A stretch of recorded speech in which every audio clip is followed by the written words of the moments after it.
Good morning. It's August 13th, the August 13th meeting of the Scambia Children's Trust Board of Directors, and it's being called to order at 9 a.m. If anyone present wishes to make public comment, please complete the public comment form located on the table to the left of the podium and turn it in to Ms. Alma. At this time, we will proceed with roll call. Ms. Woods, Present. Mr. Williams, Present. Mr. Peden, Here. Dr. Northup, Here. Mr. Leonard, Here. Ms. Kane, Here. Commissioner May, Ms. White, Judge Williams. Here. Thank you. Thank you. Commissioner May, would you please lead us in the Pledge of Allegiance? Thank you. Would love to. Please join me in the pledge. I pledge allegiance.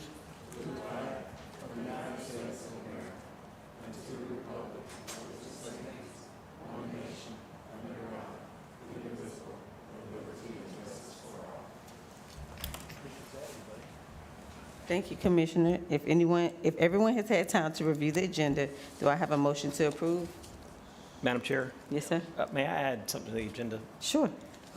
We've talked about the appointments to the board in terms of, we all have limits, time limits to the governor's office that you served at this point. And we run over that because we don't get new appointments. And I'd like to see if we can get our attorney to officially write a letter and get an attorney general's opinion as to when someone's term actually expires. The governor's office has told us you can stay until we reappoint you, but if it's telling you a certain date that you're ending, does the governor's office have that authority, or does the attorney general's office see that as okay? But I think in light of us being almost 2 years without appointments from 2020, January 1, 2023, and we're coming up in December, we're going to have more appointments, a second round, and so we're going to have issues possibly with quorum if we can't get appointments made. We can So- add that to the agenda. If we can add that, and then I guess under new business, vote on it. Move to approve the agenda with said addendum to it. May I get a second? Second. But Dave, is that just a discussion item or just a request? I mean, Well, it's a is that request, it will be a board action directing our board attorney to write a letter to the Attorney General's office asking for their opinion on clarification of of appointment? when a term expires. Okay. What does the statute say? Do you know? I don't know. Do you know, Madam Attorney?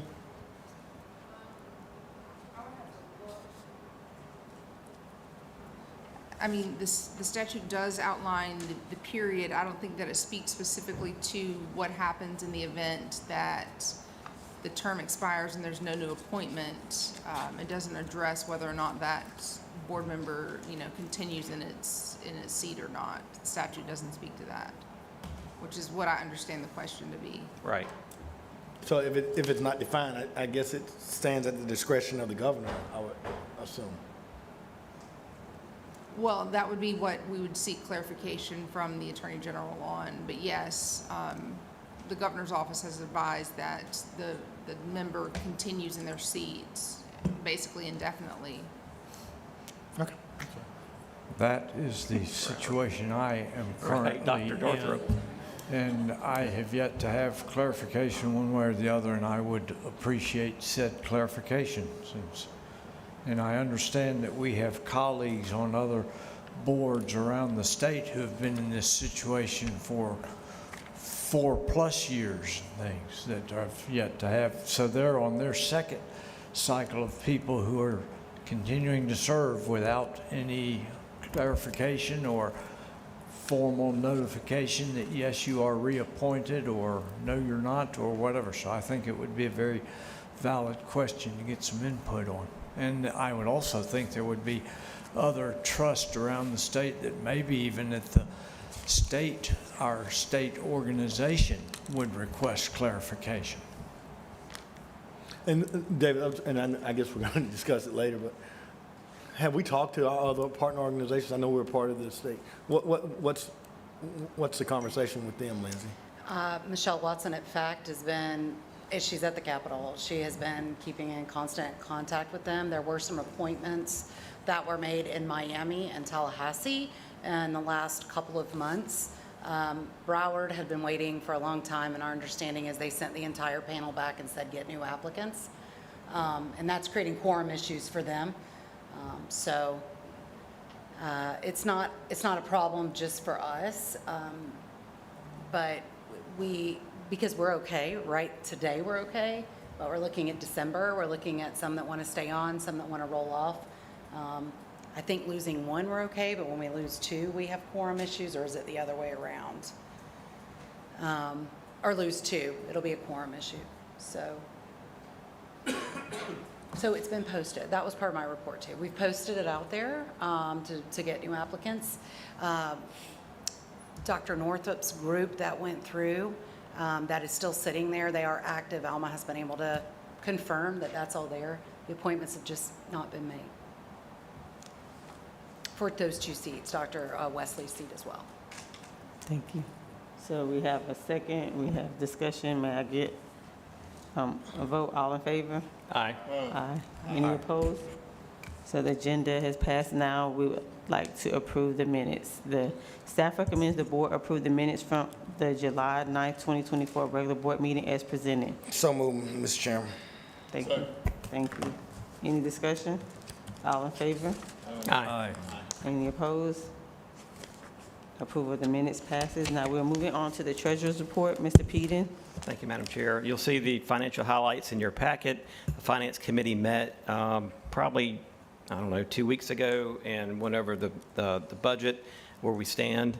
You'll see that our administrative expenses have gone down to 10%. This fluctuates throughout the year, but it's good to see the number come down a little bit. The report will show that there were no abnormal or unusual transactions conducted during the month.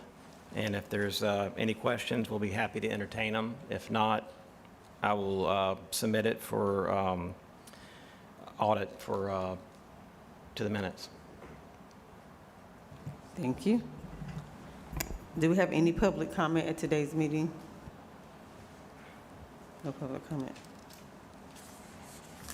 So now we would like to have our special presentation to the board from the Boys and Girls Club.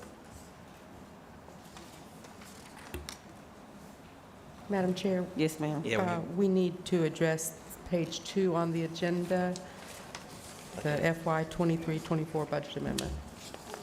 Is that before this?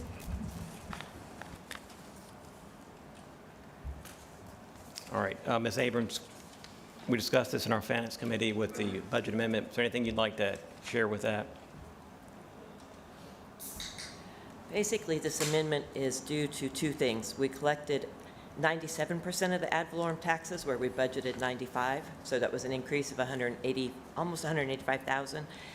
And our interest income has been significantly higher than we anticipated, so we're increasing that. We're getting between 90 and 100,000 a month in interest. So that should bring it up to where it's going to level out for the year. That increased our revenue by about 725,000. On our expenses, I increased it by budgeting for the CRA tax increment payments, 480,000. We had most of the other areas were decreases in employee salaries for decreasing the time on a position and not funding a position we didn't fill this year. And then we're going to increase the program funding of almost 500,000 on there. Okay. Thank you. Is there any questions about the budget amendment? I do. I just wanted to confirm that this in no way affects or adopts a change in the millage rate, correct? Correct. This Right. doesn't affect our millage rate at all. Thank you so much. So we're recommending that for approval? Is that, Madam Chair, I do have a question. Madam Chair, what's our ability to roll back the millage rate? So for this year, when we do our millage hearings, when we do those here in September, we are looking at the rollback rate for next year. And it's going to be a .04, You're going to ask me, 04, I think it's 0404. But we did put in our paperwork for this coming budget as the rollback rate. Okay, thank you. So we have a recommendation, so may I get a motion to approve? So moved. Second. Second. Second. Any other discussion? All in favor? Aye. Aye. Any opposed? No, so the motion passes. We are now moving on to the special presentation from the Boys and Girls Club.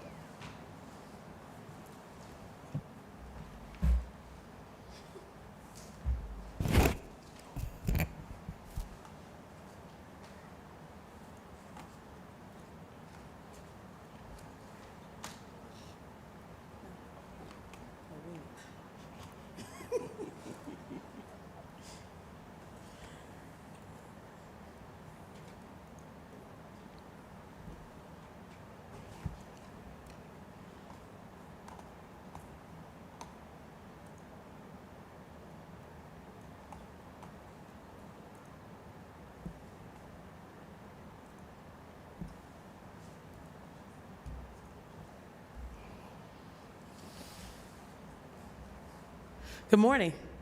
Good morning. I'm Leslie Mickles. I'm the Vice President of Financial Advancement for Boys and Girls Clubs of the Emerald Coast. I see a couple of new faces, and so I'll tell you, we've got 9 clubs across the coast. Our corporate office is in Fort Walton Beach, and we've got clubs all the way down to Santa Rosa Beach. And so if you have not had an opportunity to visit a club site, I really, really would like for you to come and see it in action. So I'm going to show you some cute pictures, but there is nothing like coming into the club space and see it in action. It really will change your life and change your concept of how we feel about out-of-school time programs and their importance to our young people. So we invite you to come. I definitely want to give a shout out to some of my leadership team here in Escambia County. Y'all ready? Okay, yeah. I won't do that to y'all. So Kevondre Brown is the area director here in Escambia County. He oversees the Pensacola Club on 8th Street, and then also oversees the Montclair Club. And then Miss Latoya Jones is the club director over at our Montclair site.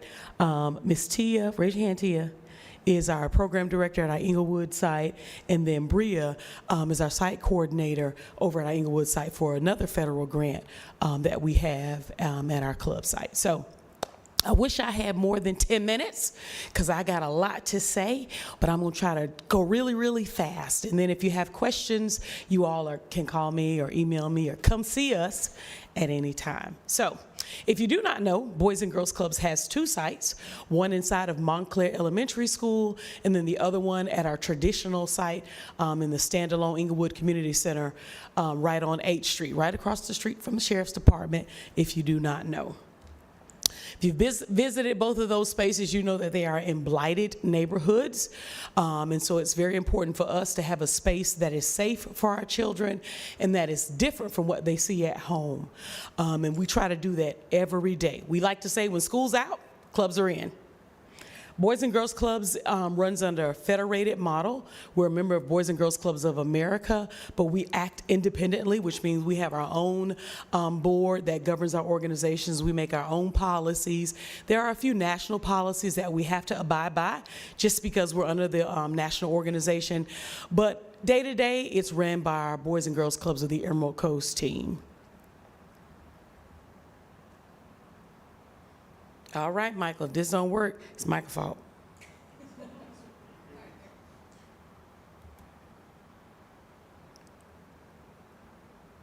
I don't know where the sound is.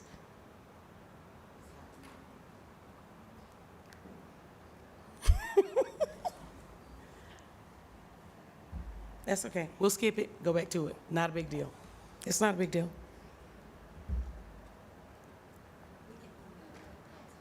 Perfect. She said they'll email it out and you can see the video another time. Okay. So a lot of times people like to say, what in the world are you guys doing over at Boys and Girls Clubs? Like, really, are we a daycare? We are not a daycare, by far. We like to say that we are doing youth development with our young people. So we serve children ages 5 years old to 18. If they are still in school and they're 19 and sometimes 20, they can still come to Boys and Girls Clubs as long as they are in school, actively in school. So what's our mission?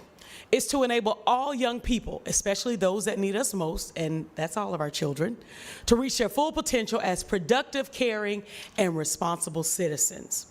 I want to talk about our core values. Number one, everything we do is about safety. If it's not safe, I always tell the staff, just don't do it. If you're thinking it's not going to be right, somebody's going to get hurt, just don't do it. Skip it. Commitment. We're committed to our young people. We like to empower them, give them the tools and resources that they need to grow and be responsible citizens.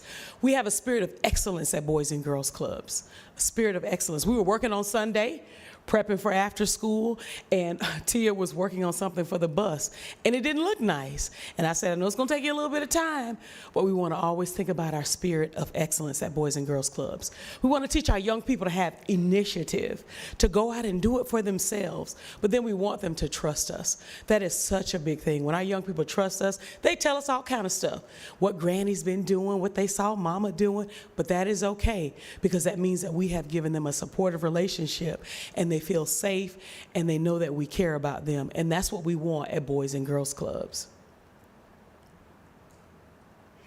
Our positive youth development is molded around 5 key elements: a safe, positive environment, fun. Everything we do, we want it to be fun. We want to give our young people supportive relationships, and then we also want to give them unique opportunities and expect them to be their best self. Always expect them to be their best self. And then we want to recognize them for the good that they are doing. When you come into our space, everything we do is intentional. It's designed by intentionality, that from the colors to what's on the bulletin board to the way that we greet our children every day when they come into the club. How are you doing? Hey, I used to actually sing to them. I've been out of the club space day to day for about 5 years, but I did start at Boys and Girls Clubs as a club director, and I would always sing to them in the morning time during the summer program, because things like that matter. We want the children to come into that space and feel like it's a second home. Our formula for impact. So at Boys and Girls Clubs, it's not just okay, y'all go in there and run around in a circle.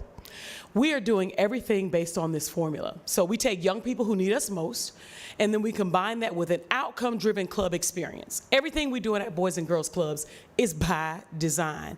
We take our 5 key elements that you all just saw.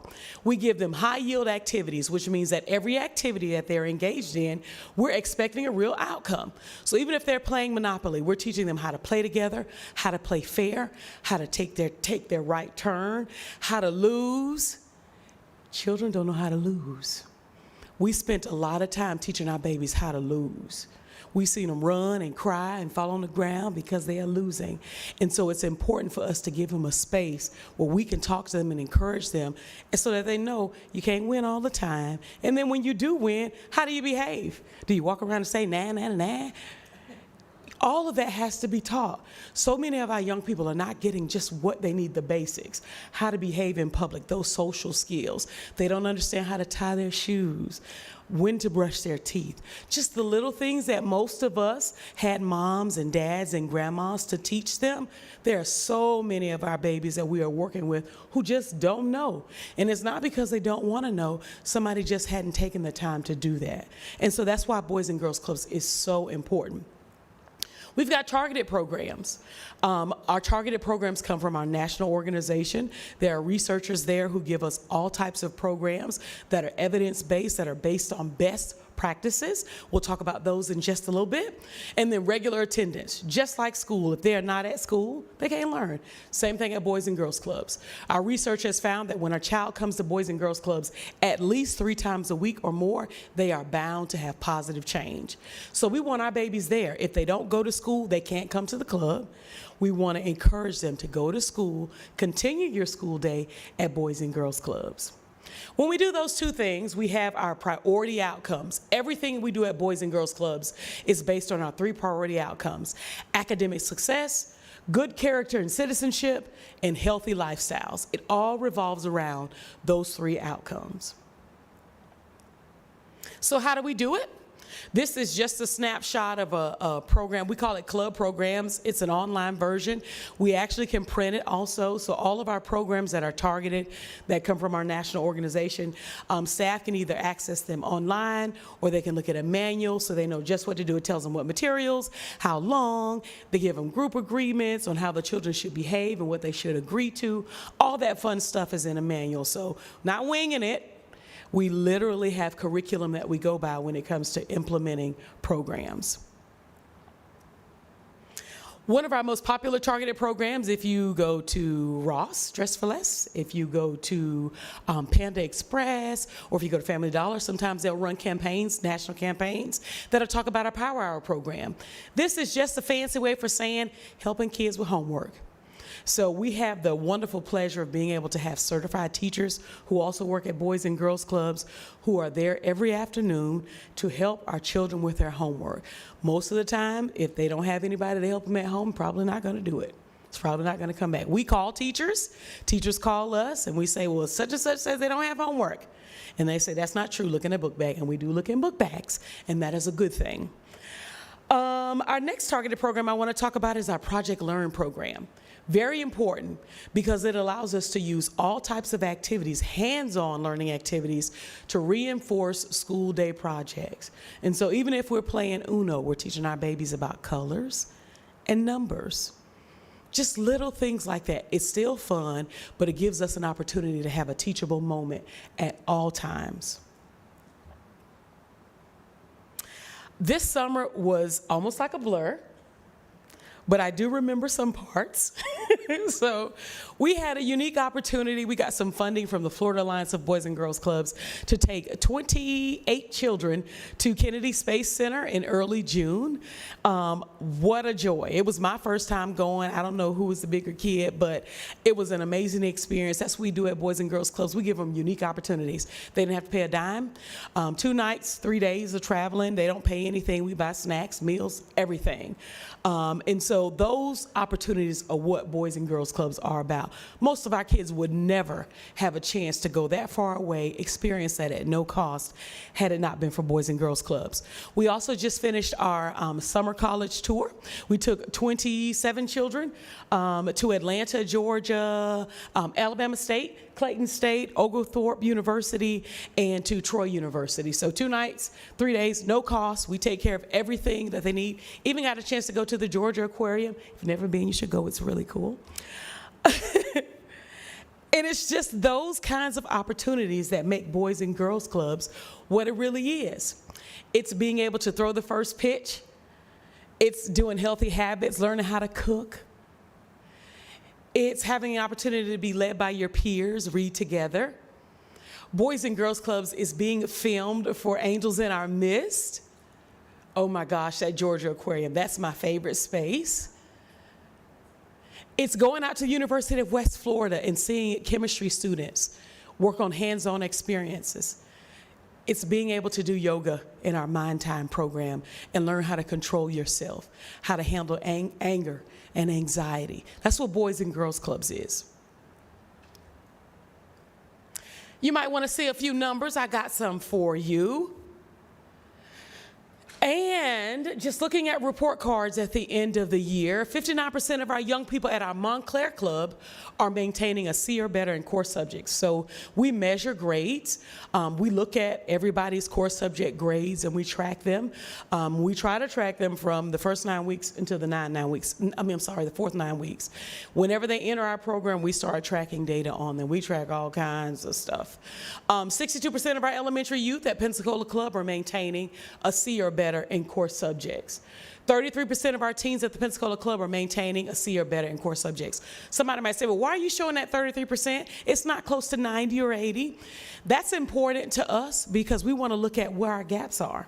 So we know that our teenagers need a little bit more support, and that's why the numbers are even more important to us. We want to know what's happening with our children, so that tells us we have to make sure that our certified teachers know this number and know that our young people are struggling in their core subjects. So we're just not getting the numbers, hiding them. We're getting them, we're looking at them, and if they look like we need to make a change in programming, then we do that. That's a part of our evaluation that we do across the Emerald Coast when looking at grades and statistical data. This is by far my favorite picture.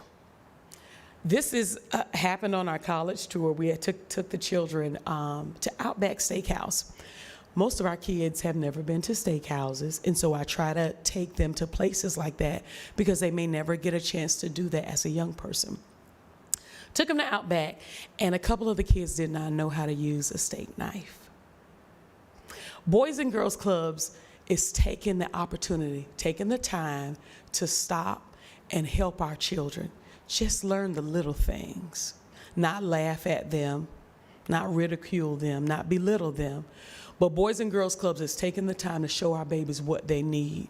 And our babies need a lot of support, a lot of support, a lot of support. And if you visit those spaces in 32505 and 32501, you will see our babies need a lot of support. I had a conversation with Ms. Greenberg, the principal at Montclair, and she talked about needing underclothes for our children and socks and shoes for our kids. And if you go into those spaces, you will know that she is telling the truth. Some of them will wear the same pair of shoes the entire year. And we know our kids have growth spurts, but they're going to have on those same pair of shoes.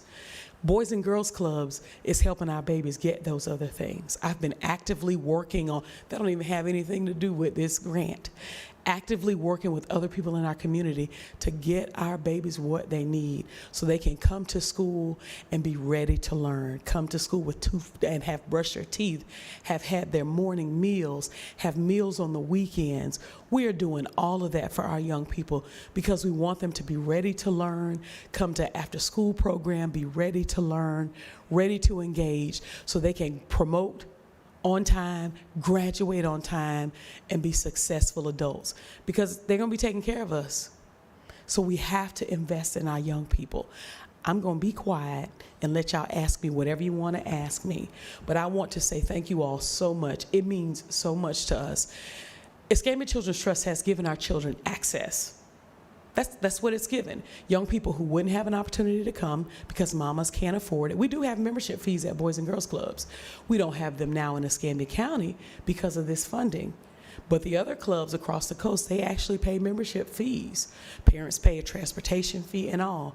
But it's because of funding and support like this, it has allowed so many young people to have access to outcome-driven programming. And I'm so grateful to you all for what you have done for us. So I'm gonna be quiet. Still. I don't have a question, but I Yes, just ma'am. would like to say, I've talked to other principals, and they've mentioned how the growth from your program is helping a lot of after-school kids because their after-school program is full. So I did speak to someone yesterday, and she was amazed at how many kids, and that y'all have a bus Yeah. that picks them up. Escambia Children's Trust. So in our first year, year one, we got a new bus. Y'all, oh my gosh. Y'all should come ride on the bus. Now that would be cool. Like literally, we got to check y'all on the ride on the bus. That bus, 77 passenger, that is new, that is safe, has seat belts, has been a game changer for us because we can take them on field trips. We had a smaller bus at 40 kids, and when we would take them on a field trip, we'd have to say, well, only 40 kids can go, and that's very disappointing. But to be able to have something with 77 seats, we can get almost all of them on the bus. Sometimes we have to take 2 trips. And it really has been a game changer for us to be able to have access to pick up more children. So grateful for what you all have done for us. I do have another question. Do Yes, you know how ma'am. many kids you have in the after-school program? So I know we had 90 at Montclair yesterday and 104 at our Inglewood site. How many do we have enrolled?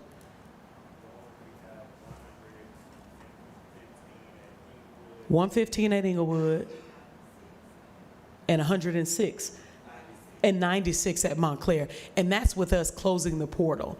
We're going to reopen it because people will still, they were registering over the weekend, and we have to have lists to schools to know, so they'll know who we're picking up and stuff like that. And it just was getting out of hand. So we actually had to close our portal, and we're going to reopen it so that parents can continue to register. Because we're hoping to get to maybe about 130, 140 at Inglewood and 140 at Montclair. So, and I got a feeling we're going to get there in the next week and a half. I have no You'll doubt. need a Because we had bigger- parents calling, I had people calling me crying yesterday. Please, Miss Leslie. So, yeah.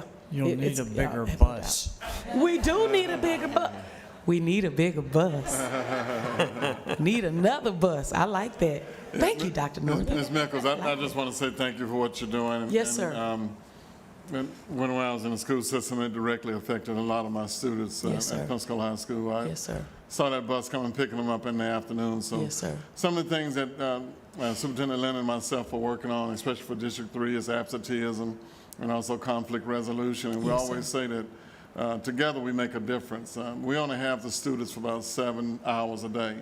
And so you're bridging that gap. When they leave us, then they're in good hands. And so pleased to see the progress you're making. Even with Mr. Brown, he was one of my former students, and he was a handful, but I'm glad to see that he is giving back as well to the community, and keep doing what you're doing. Thank you so much. Yes, sir. Thank you. Anybody have any Thank you. questions? I love your enthusiasm. I appreciate what you're doing. Yes, sir. I think you should be on the TED Talk circuit of public speaking. You're I've heard that fantastic, before. but your enthusiasm, which has been there from as long as I've known you, and Yes, I think sir. y'all are making a positive difference. And I Yes, sir. appreciate you and your staff for what you're doing in the community. Yes, sir. Leslie, if he knew who your daddy was, Jerry Hunter, he'd know why you can talk so well. Yes, if you do not know, my daddy is Jerry Hunter Jr. That's my daddy, and I'm hoping I make my daddy proud. You do. It was good seeing you last week, Good too. to see you too, Commissioner. I had a question. I'm sure it varies, but what's a average fee that you folks are able to, program fee that you folks are able to waive for families through this grant? So if we were charged, like last year, I think we were right at, it was $80 a month? For after school? A $35 registration fee for standard. So if we go off of free reduced lunch rates, if they were paying a standard rate, which means they don't get free lunch, they'd be paying $185 a month. And then transportation is $35 also? Transportation is $35. That's what parents would be paying. That's for elementary. And so we have a middle school rate and a high school rate also. And you're able to waive that entirely because of this? Entire, they don't pay anything. None of our students pay anything. And what about the summer program? Because you did that as well. They don't pay anything there. So our summer programs typically run about $350-ish for the entire summer, and we run the whole summer. We probably have 2 days after school is out, and we roll right into it. And that's rough, but we do it. And we roll right into after school. We were off, we were closed Friday, we weren't off. We worked Friday, and then we were ready to roll on Monday. Yeah. Any Madam other Chair, I questions? have a question looking at our budget, our numbers, or financial numbers here. I see one for the Boys and Girls Club of the Emerald Coast Great Futures, which is what we're talking about. 67% or 2/3 of the contract year left and 78% of the budget left. And then come down below to Boys and Girls Club Mind Time with only 25% of that year, contract year left, and yet 82% of the budget left. And just making sure that the money is coming down to you all as needed and appropriate, as opposed to looking there at that contract, particularly the Mind Time numbers were 25% of the contract year remaining, and yet 82% of the budget is remaining in that particular program. That's a wonderful question. And I'll tell you, one of the things that we struggle with, I actually sent an email about that. We have struggled with our contractors on our Mind Time program. So we've got a yoga contractor and we've got a therapist who comes into the site. And when I say struggle with it, like they want to take a vacation, I want to be off. They don't work for us. We're just contracted. So they might say they have other jobs. Well, I can't get there today. And so when they do that to us, it creates a gap with our children, but it also creates a gap in our dosage. So that's why we have so much remaining, especially on our personnel line. And then because we have a host of funding from other spaces, we just hadn't had a need for as many supplies. Now, when we do our reimbursement for the summer, it's going to be a lot more. It's going to come in soon because summer we have a bigger need because we're serving more kids and we're using more resources. So it will change drastically by the next time y'all meet again. But I know that personnel line is not going to change that much because of that. And in fact, we've even talked about terminating some of our contractors' contracts and bringing on new ones. We're having those conversations because we want to make sure that our children are getting what they're needing, and we're making progress in terms of our dosages. So we recognize that also. Any other questions? That was a great question. This is off subject, but I would like to talk to you about another grant that may be able to help with those undergarments. So after the meeting, Okay. maybe we can get together. Oh, that's awesome. Yes, ma'am. Thank you. Anyone else? Great. Thank you all so much. Thank you.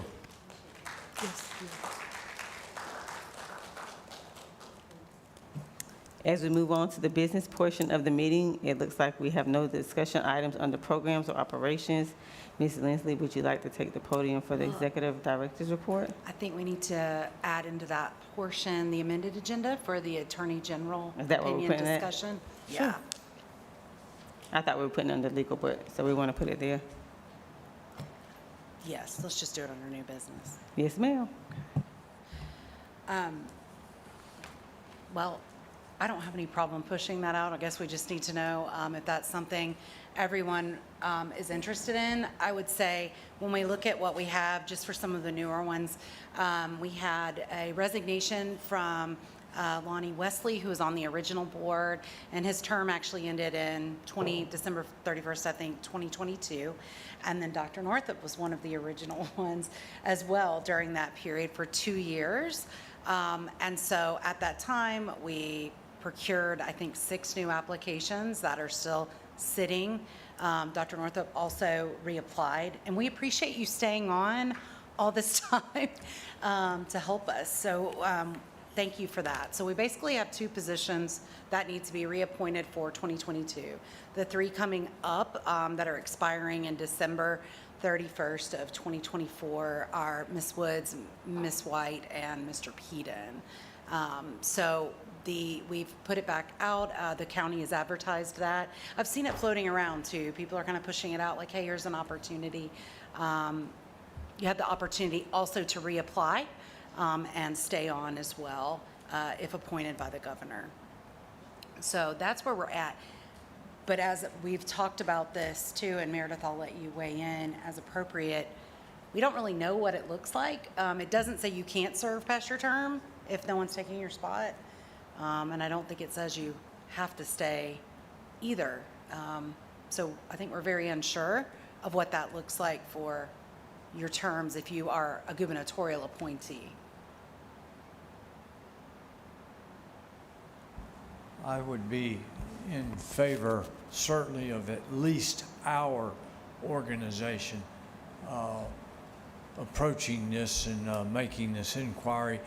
As I said, I would almost be supportive as well, although I have no idea what the statewide organization would do, and that's why I would say as a minimum that our organization would pursue it, but that we would also contact the statewide organization, knowing that we do have other children's trusts around the state who are in the exact same situation, and see if the statewide organization would be supportive of trying to pursue this and get an opinion, whether it's from the Attorney General, the Governor's office, both, whatever it may be. And so kind of a 2-pronged approach there, perhaps. I can do that. I can follow up with Michelle after this meeting and see if there's any precedent for it. I would be interested as well, so I think that would be a good idea. Okay, let me start there. So Lindsay, you're not sure if the other people that rolled off in other trusts stayed on, or? You can send a letter. My understanding is you can send a letter of resignation, and that's official. It just leaves a vacancy. But it also creates those quorum issues. I think a lot of people that have, unless it's for other reasons, some may have moved out of town. Like there's things that have come up that have created vacancies, not necessarily term expirations, but I know my peers across the state, many have said, I'm so grateful that so-and-so stayed on, because if we didn't have them, we wouldn't be able to make quorum, and we would have halt on a lot of decisions related to funding.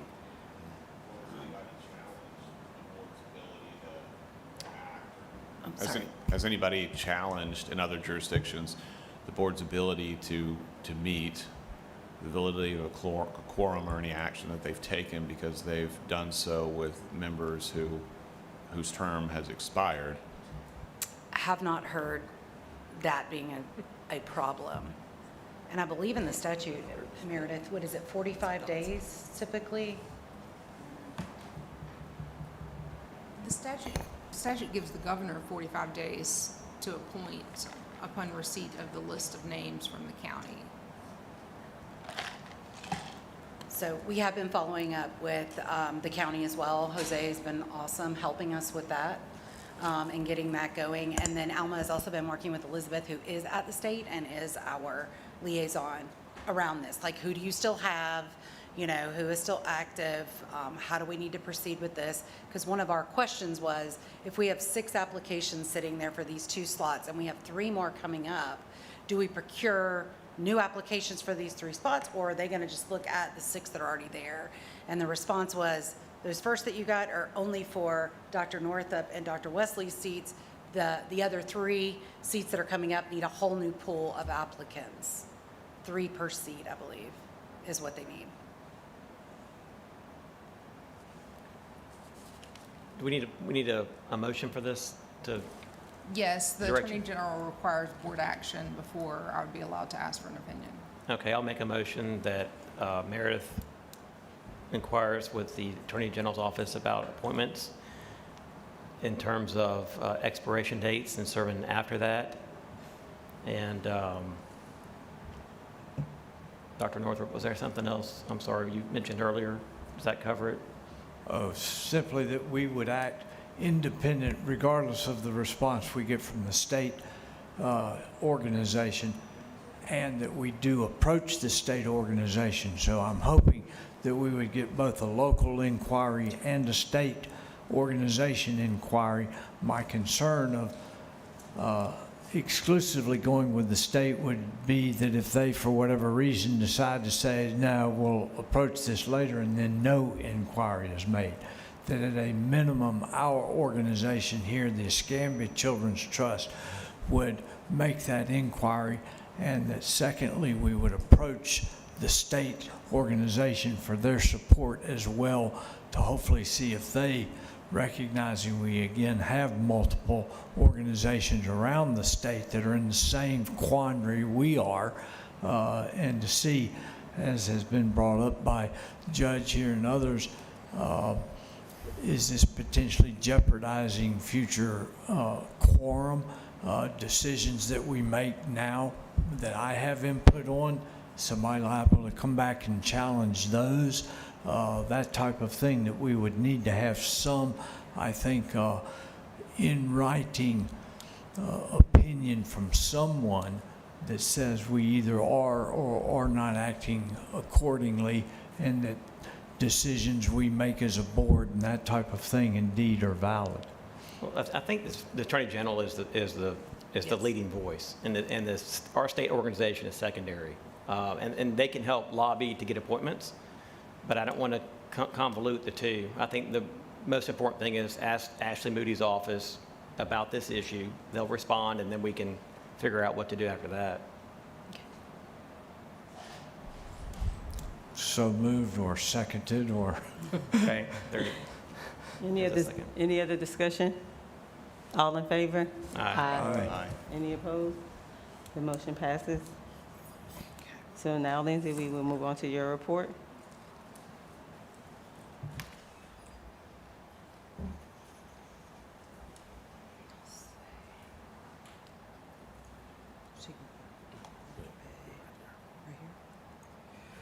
There we go. All right.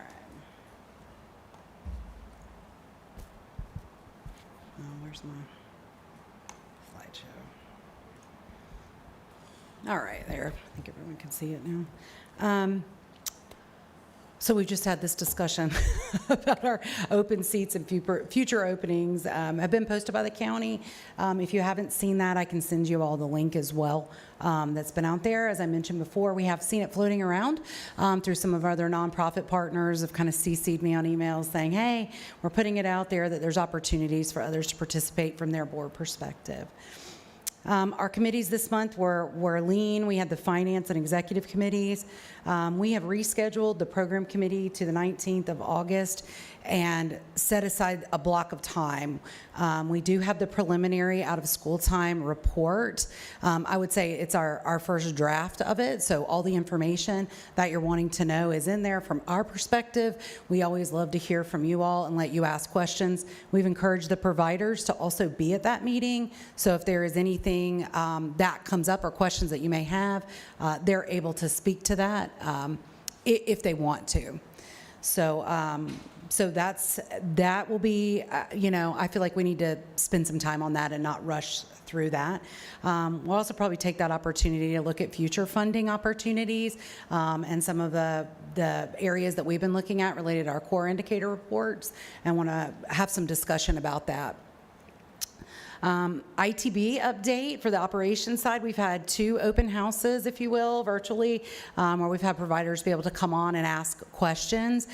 We've taken all of those and posted those to the websites. Nobody showed up to the second one, so either we've answered all the questions or it wasn't a good time. I don't know. But I was hoping that was a good sign. But we do know there's still a lot of organization going around this, and we do have applicants. So we're excited to see what that looks like at the end. Re-engage the mental health task force that's led by Representative Michelle Salzman. That's something I participated in prior to coming to the trust, and I got my email back on the list, so I was able to go. They were having some discussions around elder care this past month, but a lot of times there are other things that come through there that we really need to look at strategic focus, because there is a lot of information and data that flows through that particular task force. So I'll be attending that and participating in that. Talked about the OST year-end report draft. I also want to let you all know that we have 7 contracts that are up for renewal for October 1st. We are currently looking through that, so that would be your mental health. All of those 5 contracts are coming up. I know that seems very quick, so we're doing a data dive around that, but we're also scheduling out budget program conferences.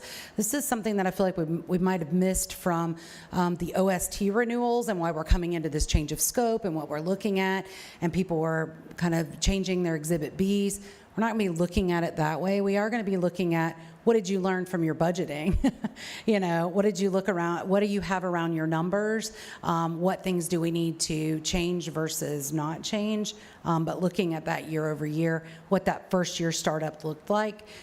So we're hoping to avoid some of that on the back end, but know when we go into a contractual agreement, we know that this is someone that's going to perform, or if we decide not to go forward with that particular contract, you'll have information to back that up.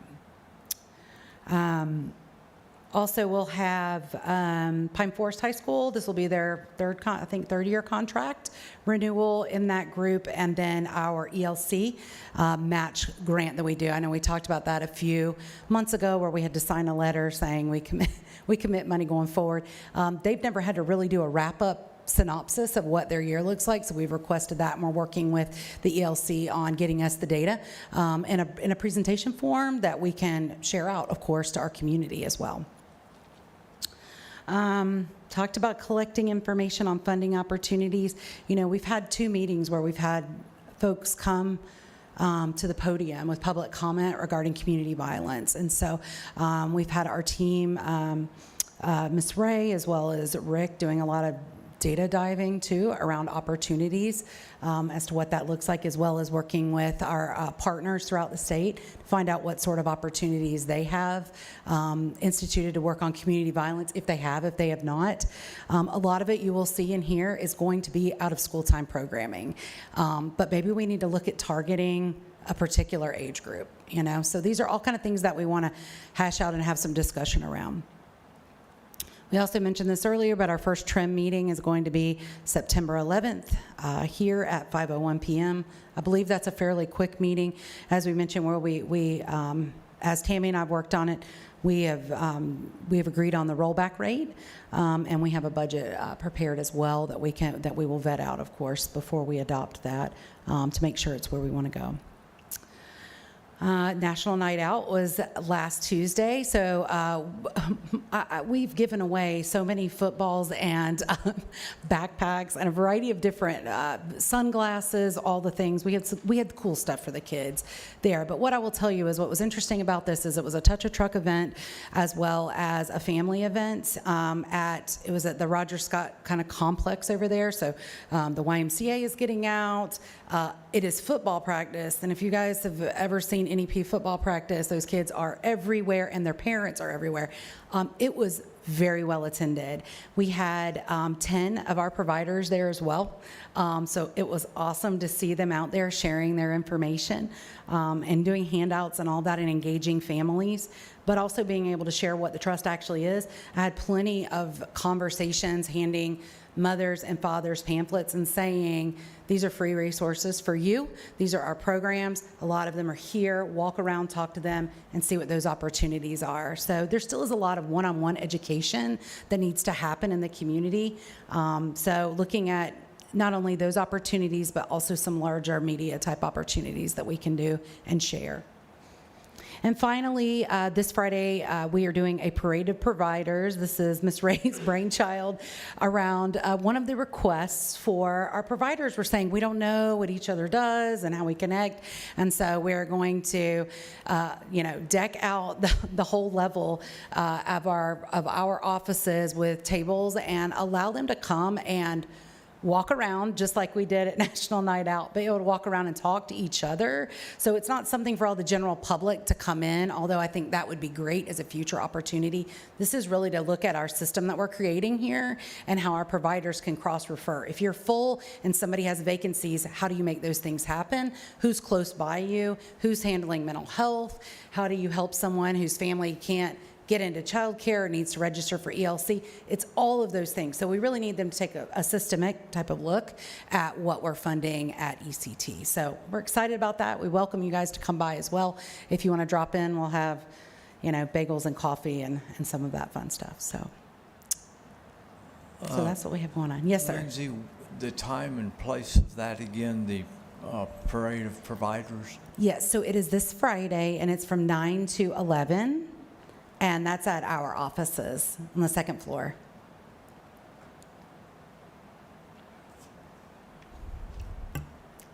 Lindsay, I just wanted to say the National Night Out, we did that strategically on that Tuesday. So if no one came, we had the 300 kids there, but they had kids there early. Yes. They had families there early, and I really enjoyed seeing the police do the demonstrations. I thought that was really cool with the dogs. Yes. And having the trucks out there.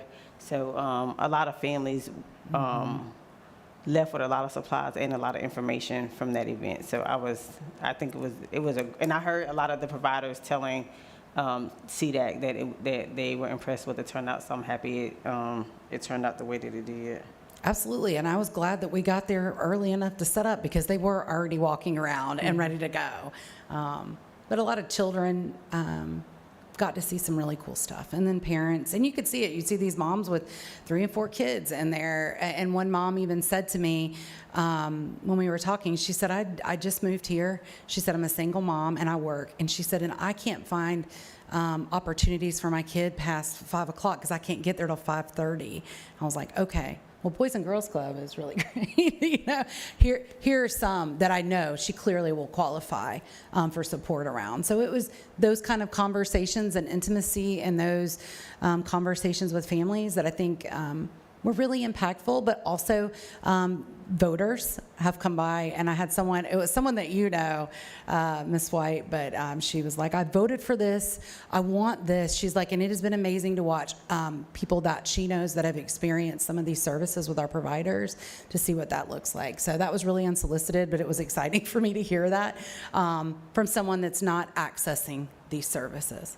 So I also am interested in the early learning information because I've had families ask me about or are having issues with getting access, and so I think I'm unclear on what we are providing. And I've had providers with the same questions, and so I would love to hear from them, like exactly how you qualify, because I think I may have misunderstood what we were supplying, so I kind of would love to get an update on how they qualify for that money, what they've accessed, and like Okay. how they're using it, because I'm telling people to call and they are on the wait list, so I want to make sure I'm aware of what we're funding so Absolutely. that I can share that correctly. Okay, we can make that part of their annual report that we'll have within the next month. Thank you. Sure. Along those lines, over here. Okay, I was like, I hear it, but Excuse where's me, it I'm coming sorry. from? A good segue into the thing that Lindsay and I had an opportunity to chat briefly about this. The other night on WEAR, they did a nice story with the city of Pensacola, who was kind of pushing, marketing, if you will, their after-school programs and the opportunities that they presented, dancing, arts and crafts, sports, any number of various things available through the city of Pensacola, after-school programs, et cetera, but zero mention of the Children's Trust. And so I was just thinking opportunity continues to exist so that these people that Lindsay just mentioned who may have voted in support of this, as well as I continue to find opportunities in discussions with people to even mention the existence of the trust, what it does, what we're doing, those types of things. And so just still, as we look at our providers, that we encourage them to mention the involvement, partnership, collaboration, support, all coming. I will say that between Michael and Rick, great job. If you go look at the website for the Children's Trust, there's the tab of providers on there that does list those that we are involved with and have partnerships and contracts and agreements with, but we still do have opportunities out there, even among those providers themselves, to reflect on the fact that they are getting some support from the Children's Trust, so that when it comes time for a vote again, and now down to 6 years or even 5 years even, something that the time is going quickly, that we will be on the ballot again to continue this or not. And so I think the more that we have the community aware that we are trying to do things and trying to act in stewardship with the funding and the support we have to promote the well-being of children, the more likely they're going to be to vote in support of continuing this activity. I will say, I was at Cobb for a back-to-school event, and they had their sign up for after school, and there's a sticker on the front door that says the Escambia Children's Trust. So I was really excited to see that sticker. And on their paperwork, they have our logo. So I was excited. I hadn't been there in a couple months, but there's a sticker on the front door. So that's really good. And you see it as soon as you come in. It's like on the right side. So I almost took a picture and sent it to you. So they do have that out there. So to advertise and let everyone know about the program. Well, and we're going to also, as we're doing with our parade of providers, Michael's going to do some updated media training, if you will. Sometimes people aren't just always comfortable with that, especially some of our newer providers. They don't really know how to engage that, and they don't have development departments or marketing departments to do it, but their voice is just as strong. So we want to make sure that they have some tools in their toolbox to be able to talk about their program and share, not only to recruit children and families to these services, but also to share the good work of what you all have decided and made decisions on for funding. So we are working on that. And I hate when it's not mentioned because it happened to me at Children's Home Society where that part just got cut off from the media standpoint. Now it was on I talked on two newspapers, and one talked all about it and the other did not. And so so I do know those kind of things happen, but it's got to be top of mind, and it's got to be rehearsed, I think, for me anyway, to feel comfortable in front of the camera. So but we are going to work with them on that. Thank you. All right. Thank you. Okay.